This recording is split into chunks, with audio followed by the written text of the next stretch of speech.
SIR full time job স্পষ্ট করেছে commission. বিএলওদের কাছে সিইওর এই নির্দেশিকা পাঠাচ্ছেন DM. SIR full time job স্পষ্ট করেছে কমিশন। বিএলওদের কাছে সিইওর এই নির্দেশিকা পাঠাচ্ছেন ডিএম। এই নির্দেশিকায় ঠিক কি বলা হয়েছে বিস্তারিত জানবো। আর স্কুলে যাওয়া নিয়ে নতুন কোনো নির্দেশ কি দিয়েছে স্কুল শিক্ষা দপ্তর জানাবে। সোমরাজ বন্দ্যোপাধ্যায় রয়েছে আমার সঙ্গে। সোমরাজ, দেখো, সোমবারের পর আজকেও রাজ্যের মুখ্য নির্বাচনী আধিকারিকের দপ্তর এটা স্পষ্ট করে দিল যে বুথ লেভেল অফিসারদের কাছে এসআইআর হচ্ছে এখন ফুল টাইম জব, অর্থাৎ তারা কোনো স্কুলে যেতে পারবেন না। যদি কেউ সরকারি দপ্তরের কর্মচারী হয়ে থাকেন, যারা বিএলওর কাজ করছেন, তারা সরকারি দপ্তরে যেতে পারবেন না। এমনকি কেন্দ্রীয় সরকারি কর্মচারীরাও তারা দপ্তরে যেতে পারবেন না, তারা আপাতত বিএলও হিসাবেই কাজ করতে হবে। এবং বুথ লেভেল অফিসারদের এই যে কাজ, সেটা ফুল টাইম জব, অর্থাৎ সকাল থেকে সন্ধ্যে পর্যন্ত তাদেরই বিএলও হিসাবেই কাজ করে যেতে হবে আগামী 4 নভেম্বর থেকে, অর্থাৎ গতকাল থেকে 4 ডিসেম্বর পর্যন্ত। কমিশন এই নির্দেশ ফের জেলা শাসকদের মারফত বুথ লেভেল অফিসারদের কাছে পাঠিয়ে দিচ্ছে। রাজ্যে ইতিমধ্যে 80,681টি বুথের জন্য 80,681টি বুথ লেভেল অফিসার নিয়োগ হয়েছে এবং 80,681 সঙ্গে থাকো। এসআইআর শুরু হতেই বিএলএ নিয়োগে জোর। রাজ্যের 80,681 বুথ, এখনো পর্যন্ত 24,858 বিএলএ নিয়োগ বিজেপির। আরো বিস্তারিত জানাবে সোমরাজ রয়েছে আমার সঙ্গে। সোমরাজ, দেখো, ইতিমধ্যেই বিভিন্ন রাজনৈতিক দল বুথ লেভেল এজেন্টের সংখ্যা বাড়াতে চলেছে এবং যেটা কমিশন সূত্রে খবর, এখনো পর্যন্ত বিজেপি বুথ লেভেল এজেন্ট দিয়েছে 24,858টি, সিপিআইএম দিয়েছে 18,706টি, তৃণমূল কংগ্রেস দিয়েছে 13,526টি এবং কংগ্রেস দিয়েছে 5,757টি, ফরওয়ার্ড ব্লক দিয়েছে 1,053টি। প্রত্যেকটি রাজনৈতিক দল যাতে বুথ লেভেল এজেন্টের সংখ্যা বাড়ায়, তার জন্য জেলা শাসকদের ফের নির্দেশ দেওয়া হয়েছে, যাতে জেলা স্তরে বিভিন্ন রাজনৈতিক দলগুলিকে অনুরোধ জানানো হয়, আবেদন জানানো হয়, তারা বুথ লেভেল এজেন্টের সংখ্যা বাড়ায়। কারণ ইতিমধ্যেই বুথ লেভেল অফিসাররা বাড়িতে বাড়িতে যেতে শুরু করেছেন, কিন্তু যে সংখ্যা দেখা যাচ্ছে তাতে দেখা যাচ্ছে এখনো পর্যন্ত বিজেপি সব থেকে বেশি বুথ লেভেল এজেন্ট দিয়েছে।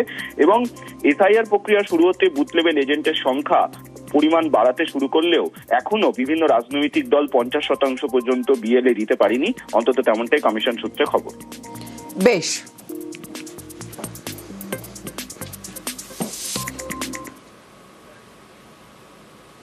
এবার তৃণমূলের এসআইআর লিগাল সেল।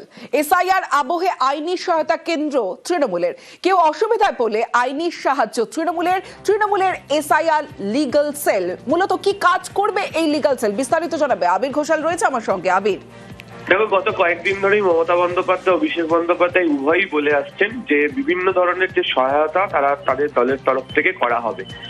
বিহারের ঘটনার প্রেক্ষিতে মনে করা হচ্ছে যে বহু জায়গাতে বহু মানুষ তাদের আইনি সাহায্যের প্রয়োজন পড়বে। সেই পরিস্থিতিতে দাঁড়িয়ে তাদেরকে সাহায্য করার জন্য প্রত্যেক জেলাতে আগামী 11 তারিখ থেকে 20 তারিখ পর্যন্ত সভা করতে চলেছে তৃণমূল কংগ্রেস এবং সেখানে যার যে ধরনের সমস্যা হবে তারা তাদের কাছে আসবেন এবং ভবিষ্যতেও কি ধরনের সমস্যার প্রয়োজন হলে তাদেরকে কি ধরনের সাহায্য করতে পারা যাবে সেই বিষয়টি দেখা হবে।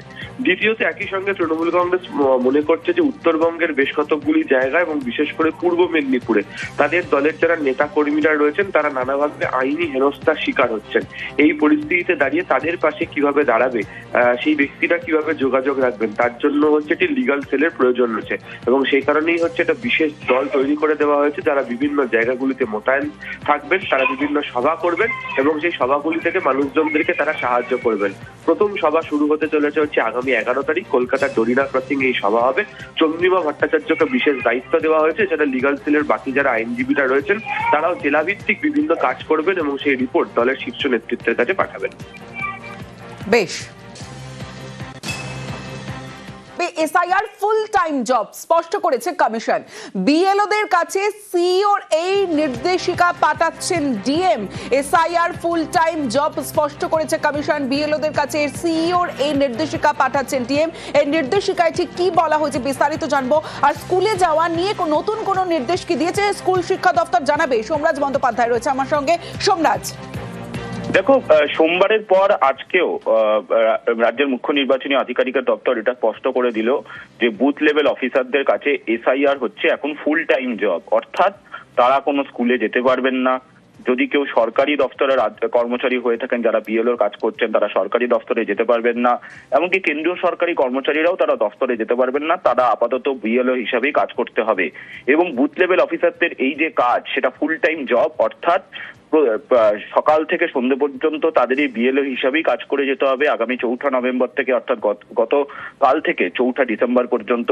কমিশন এই নির্দেশ ফের জেলা শাসকদের মারফত বুথ লেভেল অফিসারদের কাছে পাঠিয়ে দিচ্ছে। রাজ্যে ইতিমধ্যে 80,681টি বুথের জন্য 80,681টি বুথ লেভেল অফিসার নিয়োগ হয়েছে এবং 80,681 সঙ্গে থাকো। এসআইআর শুরু হতেই বিএলএ নিয়োগে জোর। রাজ্যের 80,681 বুথ, এখনো পর্যন্ত 24,858 বিএলএ নিয়োগ বিজেপির। আরো বিস্তারিত জানাবে সোমরাজ, রয়েছে আমার সঙ্গে। সোমরাজ, দেখো, ইতিমধ্যেই বিভিন্ন রাজনৈতিক দল বুথ লেভেল এজেন্টের সংখ্যা বাড়াতে চলেছে এবং যেটা কমিশন সূত্রে খবর, এখনো পর্যন্ত বিজেপি বুথ লেভেল এজেন্ট দিয়েছে 24,858টি, সিপিআইএম দিয়েছে 18,706টি, তৃণমূল কংগ্রেস দিয়েছে 13,526টি এবং কংগ্রেস দিয়েছে 5,757টি, ফরওয়ার্ড ব্লক দিয়েছে 1,053টি। প্রত্যেকটি রাজনৈতিক দল যাতে বুথ লেভেল এজেন্টের সংখ্যা বাড়ায়, তার জন্য জেলা শাসকদের ফের নির্দেশ দেওয়া হয়েছে, যাতে জেলা স্তরে বিভিন্ন রাজনৈতিক দলগুলিকে অনুরোধ জানানো হয়, আবেদন জানানো হয়, তারা বুথ লেভেল এজেন্টের সংখ্যা বাড়ায়। কারণ ইতিমধ্যেই বুথ লেভেল অফিসাররা বাড়িতে বাড়িতে যেতে শুরু করেছেন, কিন্তু যে সংখ্যা দেখা যাচ্ছে তাতে দেখা যাচ্ছে এখনো পর্যন্ত বিজেপি সব থেকে বেশি বুথ লেভেল এজেন্ট দিয়েছে। এবং এসআইআর প্রক্রিয়া শুরু হতে বুথ লেভেল এজেন্টের সংখ্যা পরিমাণ বাড়াতে শুরু করলেও এখনো বিভিন্ন রাজনৈতিক দল 50% পর্যন্ত বিএলএ দিতে পারেনি, অন্তত তেমনটাই কমিশন সূত্রে খবর। বেশ।